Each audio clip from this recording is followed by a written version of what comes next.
This ray diagram completely explain oogenesis process very easily. Primordial germ cell found in the lining of ovary. It is diploid, divide by mitosis and produce millions of oogonia. इसको बोलते हैं हम multiplication phase. जो primordial germ cell है उसमें mitosis होगा और क्या बनेगी, डिप्लॉइड oogonia बनेगी। इसको हम बोलते हैं मल्टीप्लिकेशन। ये सारा प्रोसेस होता है फीमेल में बिफोर बर्थ। मैंने कहा है आफ्टर बर्थ कोई oogonia का फॉर्मेशन नहीं होता। Diploid oogonia increase in size and change into primary oocyte known as growth phase, also known as vitellogenesis या फिर इसको बोलते हैं oocytogenesis। प्राइमरी oocyte का फॉर्मेशन होना किससे, oogonia से।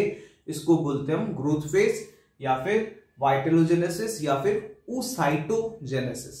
ना primary oocyte start meiosis first start होता है, लेकिन वो सस्पेंडेड हो जाता है। मियोसिस फर्स्ट कंप्लीट नहीं होता है। डिप्लोटिन स्टेज, प्रोफेज फर्स्ट की जो डिप्लोटिन स्टेज होती है वहां वो रुक जाता है, और वहां वो रुक जाता है तो ये प्रोसेस कंप्लीट नहीं हो पाता है।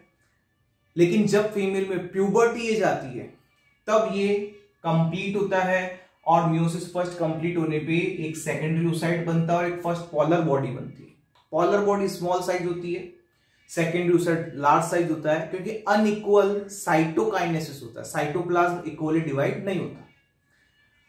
अब जो ओव्यूलेशन होता है, रिलीजिंग ऑफ ओवा जिसको हम बोलते हैं फ्रॉम ओवरी, वो ओवा नहीं होता, वो क्या होता है, सेकेंडरी oocyte। क्योंकि इसमें अभी मियोसिस फर्स्ट कंप्लीट तो हुआ, बट इसमें मियोसिस सेकंड कंप्लीट नहीं हुआ। मियोसिस सेकंड कब कंप्लीट होगा, by the entry of sperm. क्योंकि secondary oocyte meiosis second start करता है, बट वो भी मेटाफेज सेकंड के अंदर सस्पेंडेड हो जाता है, रुक जाता है। लेकिन अगर फर्टिलाइजेशन प्रोसेस होता है तो फैलोपियन ट्यूब के अंदर ही ये सेकेंडरी oocyte चेंज होता है, किसमें, सेकंड पॉलर बॉडी में, और ओवा का फॉर्मेशन करता है। तब जाके फॉर्मेशन होता है किसका, ओवा का।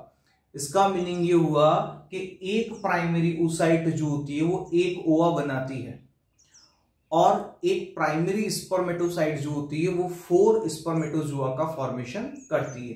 तो ये वाला जो प्रोसेस होता है इसको बोलते हैं मैचुरेशन फेज। ये पॉलर बॉडी जो होती हैं ये एडिशनल सेल होती हैं जो कुछ टाइम बाद में डिजेनरेट हो जाती है, नॉन फंक्शनल होती है।